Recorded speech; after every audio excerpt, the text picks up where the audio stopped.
Hello everyone, welcome back to my channel. So hope so you are doing great for your NORCET 10 mains preparation. So today is our part 11 of NCLEX based MCQ practice series. So start करते हैं with the question and जो हमारा आज का जो questions है that is based on pediatrics nursing. Okay, so the first question that is nurse Clara is evaluating a newborn shortly after delivery. Okay, the infant appears pale and limp, okay, has a slow heart rate, okay, but is showing some effort to breathe. Based on this observation, what Apgar score should nurse Clara assign? So this Apgar score is very important. देखो Apgar score में you have to just know this and आप बहुत easily ऐसे ऐसे करके within 30 to 40 second में आप just mind में calculate करके इसको इस क्वेश्चन को कर सकते हो. And you have to just know the Apgar score and इससे बेसिस जिस तरीके से भी MCQ आएगा आप इजिली आपका 1 मार्क्स तो कंफर्म हो जाएगा, है ना. सो अबगार स्कोर के बारे में बहुत सिंपल है. अगर हम अबगार स्कोर के बारे में पढ़े तो अबगार जो नाम है उसी में सब कुछ छुपा हुआ. ए मतलब कि अपीयरेंस. तो जैसे ही बच्चा बेबी बॉर्न होगा, है ना, जैसे ही बॉर्न होगा एट 1 मिनट पे, at 1 minute and 5 minute and sometimes 10 minute पे भी हम क्या करते हैं, अबगार स्कोरिंग करते हैं, बेबी को असेस करते हैं. तो जैसे ही बेबी बॉर्न होगा अपीयरेंस देखेंगे सबसे पहले. A for appearance. अपीयरेंस होगा तो देखो इसमें जो अबगार स्कोर में ना 3 मार्किंग है. एक है 0, एक है 1, एक है 2. ठीक है, 0 मतलब कि एकदम बेकार, 2 मतलब कि सबसे बेस्ट. तो टोटल जो मैक्सिमम स्कोर जो इसका है ना that is 10. So total score और मैक्सिमम स्कोर दैट इज 10 है. सो ए मतलब अपीयरेंस. अपीयरेंस हुआ अगर बेबी जो है एकदम ब्लू है या फिर पेल है तो हम 0 मार्क्स देंगे. अगर बेबी एक्रोसाइनोसिस है, एक्रोसाइनोसिस बोले तो जो बॉडी है, बॉडी तो पिंक है बट जो एक्सट्रीमिटीज है वो ब्लू है. अगर एक्सट्रीमिटीज ब्लू है, बॉडी पिंक है तो उसको हम बोलते हैं acrocyanosis and in that condition we will give 1 marks. Very important, इसको अभी से याद करना, अभी जस्ट याद करना है. और अगर बेबी कंप्लीटली पिंक है it means that is normal, okay, and we will give this 2 marks. ठीक है ना. सो 2 स्कोर हो जाएगा. And A is appearance, P is pulse. Pulse बोले तो हार्ट रेट, है ना, पल्स बोले तो हार्ट रेट. सो अगर हार्ट रेट, अगर पल्स अब्सेंट है then it is absent means कि 0. अगर लेस देन 100 है तो 1, मोर देन 100 है तो 2. सिंपल. ठीक है ना. Then Apgar. सो अपीयरेंस हो गया, पल्स हो गया. Then ji for ग्रीमिस. ग्रीमिस मतलब कि रिफ्लेक्स इरिटेबिलिटी. आप बेबी को स्टिमुलेट करोगे तो बेबी कैसे रिस्पॉन्स दे रहा है, व्हाट इज द इरिटेबिलिटी, क्या रिफ्लेक्स कर रहा है. सो अपने बेबी को स्टिमुलेट किया, no response. No response means 0 score. And अगर बेबी वीक क्राई करेगा एंड ग्रीमिस करेगा, है ना, बहुत वीक क्राई कर रहा है, ग्रीमिस कर रहा है, then we will give 1 marks, 1 score. And अगर बेबी क्राई कर रहा है तेज की एकदम स्ट्रॉन्ग क्राई कर रहा है, पुल कर रहा है, so we will give 2 marks. ठीक है ना. So grimace, reflex irritability. Then activity. Activity बोले तो मसल टोन. मसल टोन मतलब बेबी अगर एकदम लिम्प है तो 0. अगर कुछ फ्लेक्शन कर रहा है, थोड़ा बहुत मूवमेंट कर रहा है, थोड़ा बहुत फ्लेक्शन कर रहा है तो 1 मार्क्स. एंड अगर बेबी का एक्टिव मूवमेंट है, प्रॉपरली अच्छा सा एक्टिव मूवमेंट है तो 2 मार्क्स देंगे, 2 स्कोर देंगे. रेस्पिरेशन मतलब कि रेस्पिरेटरी रेट नहीं होता यहाँ पे, ब्रीदिंग एफर्ट होता है. रेस्पिरेटरी एफर्ट होता है, रेस्पिरेटरी रेट नहीं होता, बेसिकली रेस्पिरेटरी एफर्ट होता है. तो अगर रेस्पिरेटरी एफर्ट, रेस्पिरेशन अगर बेबी का नहीं है, बिल्कुल भी नील है, अब्सेंट है, तो हम 0 देंगे. अगर स्लो है, स्लो इरेगुलर ब्रीदिंग है, स्लो इरेगुलर ब्रीदिंग है, लाइक टोटल जो रेस्पिरेशन होता है वो 30 to 60 होता है, सो 30 से कम है, इरेगुलर है ना, सो हम उसको हम 1 देंगे. एंड अगर गुड क्राई है, अगर गुड क्राई इट मीन्स कि बेबी प्रॉपरली ब्रेथ ले रहा है ना, प्रॉपरली बेबी का जो रेस्पिरेशन है वो नॉर्मल है, सो गुड क्राई का मतलब 2 होगा. ठीक है. अब यहाँ पे आप देखो, यहाँ पे उन्होंने क्या बोला है कि the infant appears pale and limp. So pale है, सो मतलब 0, है ना. ए क्या हो गया, ए इज 0. यहाँ पे देखते हैं ए इज 0, अपीयरेंस इज 0. एंड उसके बाद पी आता है. सो पी में उन्होंने क्या बोला, has slow heart rate but is showing some effort to breathe. Slow heart rate है तो लेस देन 100 है, it means so less than 100 है तो पल्स क्या हो जाएगा, 1 मार्क्स हो गया, है ना. 2 मतलब मोर देन 100, लेस देन 100 है तो 1 मार्क्स हो गया. Coming to G. G is the grimace और reflex irritability but is showing some effort to breathe, है ना. So the infant appears pale and limp, has a slow heart rate but is showing some effort to breathe, A and R. So some effort to breathe, so some effort to breathe it means R क्या होगा, respiratory effort क्या होगा, 1 होगा. और ए मतलब कि activity क्या है, बेबी क्या है, लिम्प है, तो लिम्प है मतलब कि क्या है, ए हमारा 0 है। एंड अगेन ग्रीमिस इसमें मेंशन नहीं है, but is showing some effort to breathe, तो यहाँ पे ग्रीमिस भी क्या है, बेबी का 0 है, क्योंकि बेबी पूरा लिम्प है ना, लिम्प है, इट मीन्स कुछ भी मूवमेंट भी नहीं कर रहा है, कुछ ग्रीमिस भी नहीं है, आप कुछ भी रिस्पॉन्स कर रहे हो तो बेबी का कोई रिस्पॉन्स भी नहीं आ रहा है, तो यहाँ पे जो स्कोर होगा बट डेट इज क्या होगा, 2। सो स्कोर क्या आ गया, R score is 2, very simple. And you know total score हमारे 10 होते हैं, अगर बेबी का स्कोर 7 to 10 के बीच में है इट मीन्स नॉर्मल है, रीएश्योरेंस है, रीएश्योरेंस है, जस्ट नॉर्मल केयर देना है, जो बेबी को वाइप करना, मदर के स्टमक पे, एब्डोमेन पे लिटाना, पूरा अच्छे से वाइप करना, सो नॉर्मल हमें रीएश्योरेंस होगा, नॉर्मल केयर देना होगा।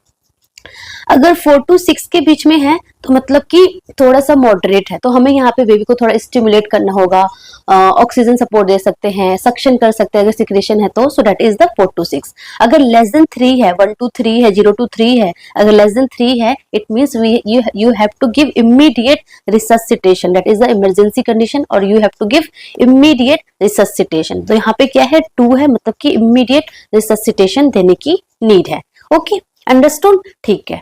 Coming to the second question, थोड़ा इसी के बेसिस पे एक दो और प्रैक्टिस कर लेते हैं। सेकेंड क्वेश्चन हमारा है, nurse Adams is evaluating a newborn's condition 1 minute after birth, the baby is pink, has a pulse of 102 and is breathing at a rate of 27 breath per minute. She grimaces when stimulated but shows limited muscle movement. What is the Apgar score? So A क्या है, A baby is pink है तो 2 हो गया। Then P, pulse rate P में क्या है, 102 है, डेट इज मोर देन 100, तो अगेन पल्स भी क्या होगा, 2 होगा। जी, ग्रीमिस में क्या है, C grimaces when stimulated but shows limited muscle movement, तो ग्रीमिसेस हो रहा है ना, जस्ट ग्रीमिसेस है, स्ट्रॉन्ग क्राई नहीं है ना, एक्टिव पुल नहीं है, सो यहाँ पे जी क्या होगा, 1 होगा। And A is the active movement but shows limited muscle movement, मतलब कि लिमिटेड मूवमेंट है, तो मतलब क्या फ्लेक्शन है, बहुत अच्छा मूवमेंट नहीं है, तो ए भी क्या होगा, 1 होगा। एंड आर में रेस्पिरेटरी एफर्ट उन्होंने क्या बोला है कि बेबी पिंक है, 102 है, ब्रीदिंग रेट जो है वो 27 है, ठीक है। And C grimaces when stimulated but shows limited muscle movement, तो ग्रीमिसेस भी कर रहा है, मतलब बहुत वीक क्राई कर रहा है, स्ट्रॉन्ग क्राई नहीं कर रहा है। एंड रेस्पिरेटरी रेट भी कम है, मतलब कि जो रेस्पिरेशन है वो थोड़ा इरेगुलर है, प्रॉपर नहीं है, क्योंकि बेबी में जो रेस्पिरेटरी रेट जो नॉर्मली कितना होना चाहिए न्यूबॉर्न में, that is 30 to 60 breath per minute होना चाहिए, that is normal. So less than 30 है, प्लस वो ग्रीमिस भी कर रहा है, इट मींस जो रेस्पिरेशन है वो क्या है, इरेगुलर है, तो रेस्पिरेटरी एफर्ट क्या आएगा, रेस्पिरेटरी एफर्ट हमारा 1 आएगा, तो कितना हो गया, 2 4 5 6 7, तो क्या आया, 7 आया। सो मतलब कि रीएश्योरेंस है but we have to monitor, है ना, we have to monitor. So ये हमारा 7 इसका आंसर आया, तो आंसर क्या है, D is the correct answer. I hope आपको समझ में आया होगा ना। तो ये हम माइंड में भी कैलकुलेट कर सकते हैं बहुत इजिली, ए बी ऐसे करके, है ना, सो बहुत इजिली हो जाएगा। थर्ड क्वेश्चन है, nurse Lisa is assessing the respiratory rate of a new net with in 3 minutes of birth, what is the maximum expected respiratory rate during this time? And you know neonate का जो normal respiratory rate होता है वो कितना होता है, अभी मैंने बताया, that is 30 to 60 breath per minute। and यहाँ पे कितना आया है, यहाँ पे उन्होंने बोला कि what is the maximum expected respiratory rate during this time, तो maximum कितना होना चाहिए, 60 तक होना चाहिए, मिनिमम 30 तक होना चाहिए, तो 100 तो बहुत ज्यादा ये नहीं है, 80 भी बहुत ज्यादा ये भी गलत है, 60 इज द मैक्सिमम सही है, 50 क्या है, नॉर्मल रेंज में है, तो आंसर क्या होगा, C is the correct answer। Maximum expected respiratory rate कितना होगा, C, that is 60। ठीक है, वेरी सिंपल क्वेश्चन, ये तो बहुत सिंपल था। नेक्स्ट क्वेश्चन हमारा है, nurse Kate is performing a newborn assessment, in what sequence should she measure the newborn's vital sign. Very simple question है बट मुझे लगा कि बता देती हूँ, मे भी गलत कर सकते हैं ना बच्चे। तो अगर न्यूबॉर्न्स का वाइटल हमें मेजर करना है तो सीक्वेंस क्या होना चाहिए, तो न्यूबॉर्न में ना हमेशा सबसे पहले हम रेस्पिरेशन चेक करते हैं, then pulse, then temperature. So RPT is the sequence. क्यों, क्योंकि अगर आपने पहले टेम्परेचर बेबी का चेक किया तो बेबी क्या हो जाएगा, स्टिमुलेट हो जाएगा, क्राई करने लग जाएगा, तो फिर जो जब बेबी क्राई करेगा तो रेस्पिरेटरी रेट ऑफ कोर्स थोड़ा इंक्रीज रहेगा ना, 80 70 रहेगा, तो आपको नॉर्मल पता नहीं चल पाएगा। पल्स भी क्या हो जाएगा, जब बेबी क्राई करेगा तो लाइक 180 190 हो सकता है ना, क्योंकि क्राई करे दैट इज नॉर्मल, कि 180 इज नॉर्मल, बट आप उसको इवेल्युएट नहीं कर पाओगे कि इज इट नॉर्मल कि नहीं है, क्योंकि बेबी शुड बी काम, है ना, बेबी काम होना चाहिए, तभी आपको vitals like pulse and respiration measure कर सकते हो. So the sequence should be respiration, pulse and then temperature. ठीक है, ओके. नेक्स्ट क्वेश्चन हमारा है, nurse Sarah is assessing a new born 1 minute after birth. The baby responds with an active cry to a bulb syringe. Has a pink body with blue extremities, is moving his arms and legs and has a heart rate of 110. What Apgar score should nurse Sara assign? So एक क्या है इसमें, ए हमारा 1 है because pink body है, extremities blue है, that is Acro, हमने बताया ना एक्रोसाइनोसिस है ना, एक्रोसाइनोसिस. सो एक्रोसाइनोसिस में हम क्या बोलते हैं, 1 बोलते हैं. सो अपीयरेंस क्या है बेबी का, 1 है. ठीक है, देन पी में क्या है, पी में उन्होंने बोला कि has a heart rate of 110, मतलब कि पल्स रेट क्या है, पल्स रेट का स्कोर क्या आ जाएगा, 2 हो जाएगा. जी में ग्रीमिस में क्या बोला उन्होंने कि जब आपने स्टिमुलेट किया बेबी को the baby respond with an active cry to a bulb syringe. तो जब आप अपने बल्ब सिरिंज से बेबी को जब स्टिमुलेट किया तो बेबी ने क्या किया, एक्टिव क्राई किया. इट मींस जी क्या है, 2 है. देन ए मतलब क्या है, एक्टिविटी. सो एक्टिविटी में क्या है, is moving his arms and legs. ठीक है ना. So is bulb syringe has a pink body with blue extremities, is moving his arms and legs. तो एक्टिविटी भी क्या है, 2 है. एंड रेस्पिरेटरी क्या होगा, रेस्पिरेटरी एफर्ट भी क्या होगा, 2 होगा. क्यों, क्योंकि बेबी ने एक्टिव क्राई किया है, अच्छे से क्राई कर. इट मींस कि जो रेस्पिरेशन एफर्ट है, जो रेस्पिरेटरी एफर्ट है वो भी क्या है, नॉर्मल है. सो इसका स्कोर क्या आ जाएगा, 9 is the total score. So answer क्या आ जाएगा, D is the correct answer. So I hope आप गार्स गोर से जिस तरीके का भी एमसीक्यू आए आप बहुत इजिली सॉल्व कर लोगे, है ना, बिकॉज ये आपका स्ट्रॉन्ग टॉपिक हो गया. ठीक है, नेक्स्ट क्वेश्चन हमारा है कि nurse Jenna is conducting an Apgar assessment on a new born. What is the primary critical observation that should be evaluated? A, presence of meconium, B, evaluation of mororeflex, C, heart rate and D is the respiratory rate. So अभी हमने पढ़ा कि Apgar score में क्या क्या चीजें होती है. अबगार में हमारा अपीयरेंस होता है, pulse rate that is heart rate होता है, ग्रीमेस होता है, एक्टिविटी होती है, मसल टोन होता है एंड रेस्पिरेटरी एफर्ट होती है. रेस्पिरेटरी रेट नहीं होता, रेस्पिरेटरी एफर्ट होता है. सो आंसर क्या होगा, सी. एंड इसमें से भी हार्ट रेट जो है that is the more critical, क्योंकि अगर हार्ट रेट आपने फटाफट, आपको हार्ट रेट सबसे पहले आप असेस कर पाओगे ना, क्योंकि हार्ट रेट आपको कैसे असेस करना है, बेबी का जो अम्बिलिकल कोड जो स्टंप होता है उसको पैल्पेट करना है ना, या तो आप स्टेथोस्कोप से भी कर सकते हो. अदरवाइज द बेस्ट इज कि बेबी का जो अम्बिलिकल कोड का जो स्टंप है ना, वहां पे अम्बिलिकल कोड में हमारे 3 होते हैं ना, 3 वेन्स है, सॉरी 2 वेन्स है और एक हमारा पल्मोनरी आर्टरी है ना. सो 3 वेसल्स है टोटल, 3 वेसल्स है, 2 वेन्स एंड 1 आर्टरी. सो उसको आप पैल्पेट करोगे एंड आप इमीडिएटली पता चल जाएगा आपको कि लेस देन 100 है, मोर देन 100 है, 60 से कम है. तो अगर 60 से कम है तो आप क्या स्टार्ट कर दोगे, you have to start the chest compression, है ना. सो ये आपको ये सारी चीजें पता होना चाहिए. So heart rate is the more critical, should be evaluated in the Apgar score. ठीक है, नेक्स्ट क्वेश्चन हमारा है, nurse Lyne is preparing for the admission of 43 week gestation newborn with reported Apgar score 1 and 4. मतलब कि eight 1 minute पे 1 आया था and 5 minute पे 4 आया है. ठीक है, considering the new born's condition what should be nurse Lyne highest priority action? A, set the radiant warmer, control temperature to 36.5 degree Celsius. तो देखो अभी हमने बताया ना 7 to 10 है तो रीअश्योरेंस है. अगर 4 to 6 है इट मींस मॉडरेट है. You have to give some stimulation, secretion आपको अगर है तो उसको सिक्रेशन को आउट करना है, बेबी को स्टिमुलेट करना है, बेबी को ऑक्सीजन अगर नीड है तो ऑक्सीजन देना है ना. सो यहाँ पे थोड़ा आपको काइंड ऑफ की हाँ प्रिपेयर्ड होना है ना. हो सकता है कि बेबी को रिससिटेशन की नीड पड़ जाए तो आपको प्रॉपर्ली प्रिपेयर्ड होना है. एंड अगर लेस देन 3 है, अगर 0 to 3 है तो of course you have to give the intensively, आपको रिससिटेट करना ही करना है. सो यहाँ पे बेबी का 1 मिनट पे 1 था बट 5th मिनट पे 4 है, तो आप क्या दोगे, बेबी को रेडियन वार्मर सेट करोगे. यस, टेम्परेचर कंट्रोल करना इंपॉर्टेंट है बट 4 है तो प्रायोरिटी देखते हैं. बी क्या बोला है, connect the resuscitation bag to the oxygen outlet, that is important. हम बेबी को ऑक्सीजन देंगे ठीक है ना। Airway is very important, airway and breathing is और वेरी इंपॉर्टेंट, या तो बच्चा हो या फिर एडल्ट हो तो हमें बेबी को ऑक्सीजन देंगे, पॉजिटिव प्रेशर वेंटिलेशन देंगे, है ना। ओके, सी है setup the intravenous line with 5% dextrose in water, so that is की जो बेबी को लाइक हाइपोग्लाइसीमिया से प्रिवेंट करना है, बेबी को क्या बोलते हैं फ्लूइड प्रॉपरली देना है, सो it is also important, but ये हमारा लेटर स्टेज में आएगा ना, पहला हमारा तो ये इंपॉर्टेंट लग रहा है अभी तक। डी है turn on the apnoea and cardio respiratory monitor, तो यस बेबी को मॉनिटर करना भी इंपॉर्टेंट है, क्योंकि मॉनिटर तो करना इंपॉर्टेंट है, कंटिन्यूअस मॉनिटर करना इंपॉर्टेंट है, but according in all the options A B C D most priority क्या होगा according to airway breathing circulation, हमारा क्या होगा ऑक्सीजन देना बेबी को ज्यादा इंपॉर्टेंट है। तो we have to connect the resuscitation back to the oxygen outlet in case अगर बेबी प्रॉपरली बेबी का वीक लाइक इरेगुलर ब्रीदिंग है या फिर एब्सेंट ब्रीदिंग हो गया, तो आप इमीडिएटली बेबी को ऑक्सीजन दे सकते हो, पॉजिटिव प्रेशर वेंटिलेशन दे सकते हो, that is the most priority action. ठीक है ना। उसके बाद of course you have to like continuous आपको बेबी को मॉनिटर तो करना ही है, सो मॉनिटर वगैरह अप्लाई करना है, ठीक है ना। एंड उसके बाद सारा मैनेजमेंट आएगा, बट द मोस्ट प्रायोरिटी क्या होगा हमारा बी।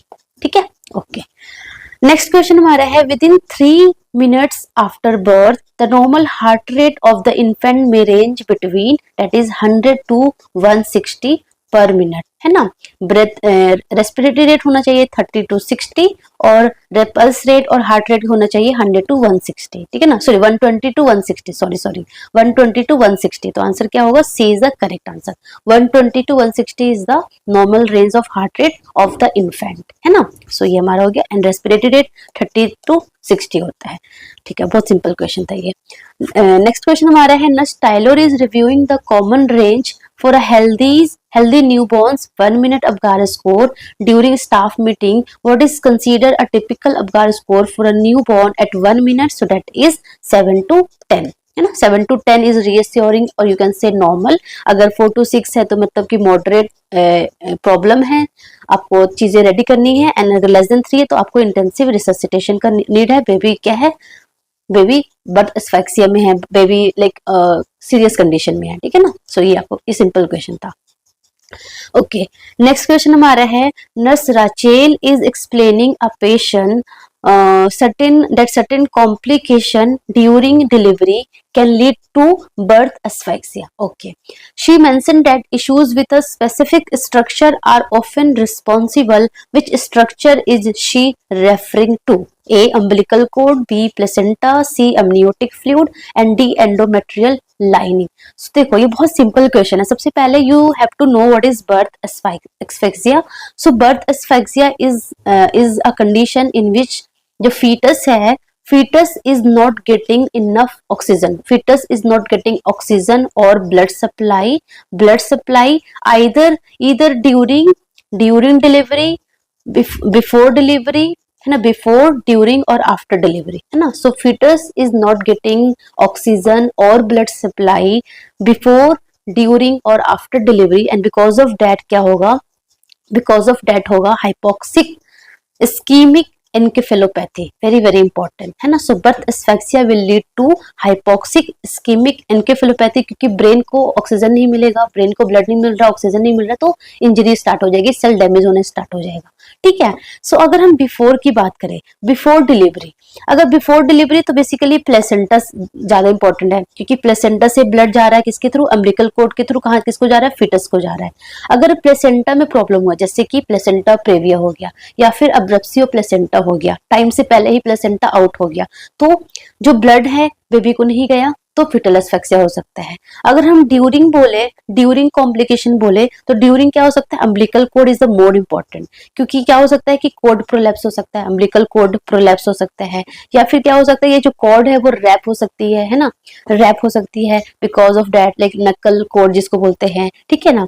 या फिर क्या हो सकता है प्रोलॉन्ग लेबर चल रहा है ना, प्रोलॉन्ग लेबर है, बिकॉज ऑफ डैट भी हो सकता है, ठीक है। सो ये हमारे कुछ इश्यूज होते हैं। सो उन्होंने बोला है कि nurse Rachel is explaining to a patient that certain complication during delivery can lead to birth asphyxia. She mentioned that issue with a specific structure are often responsible. Which structure is she referring to? Umbilical cord, placenta, amniotic fluid और endometrial lining. So endometrial lining is like वो birth asphyxia से उसका कोई इतना relation नहीं है. It is wrong. Amniotic fluid की बात करें तो यस, अम्नियोटिक फ्लूइड कम हो या फिर ज्यादा, लाइक ओलिगोहाइड्रामिनोज हो गया या फिर पॉलीहाइड्रामिनोज हो गया, because of that certain condition baby में होता है, जैसे कि न्यूरल ट्यूब डिफेक्ट्स हो गए, है ना, जैसे कि रीनल एजेनेसिस हो गया, but it is not related to birth asphyxia, है ना. So it is also wrong. Coming to placenta, इन्होंने क्या बोला, during. During basically most importantly कौन करेगा, अम्बिलिकल कॉर्ड करेगा. या तो अम्बिलिकल कॉर्ड कंप्रेशन हो सकता है, कॉर्ड प्रोलैप्स हो सकता है, या फिर कॉर्ड जो है प्रॉपर्ली नक्कल कॉर्ड हो सकता है, बेबी के नेक में ट्विस्ट हो गया हो, है ना. So because of that basically during complication हो सकता है. प्लेसेंटा जो मेन रीजन कब हो सकता है, pre like before delivery placenta reason हो सकता है, क्योंकि अगर प्लेसेंटा प्रेविया हो गया, अब्रप्सिया प्लेसेंटा हो गया, बिकॉज ऑफ हाइपरटेंसिव मदर की वजह से, है ना. सो ये हमारा ड्यूरिंग बिफोर हो सकता है reason, and during most importantly umbilical cord हो गया. ठीक है ना. सो यस, ये हमारा इसका आंसर हो गया A. Is the correct answer. ठीक है. Okay, so that is the only question. So I hope आपको समझ में आया होगा. बहुत सिंपल था आज का टॉपिक, बहुत सिंपल था. द मोस्ट इंपॉर्टेंटली हमने जो कवर किया that is Apgar score. So Apgar score से रिलेटेड अगर जिस तरीके का भी एमसीक्यू आएगा, आई होप आप करेक्ट करके आओगे. ठीक है. Okay, that is very simple. just remember this one page, just remember this one slide, and practice this 3 to 4 questions. I think this is sufficient for Apgar score. ठीक है. Okay, so thank you so much. All the best. लगे रहो, जमे रहो, अच्छे से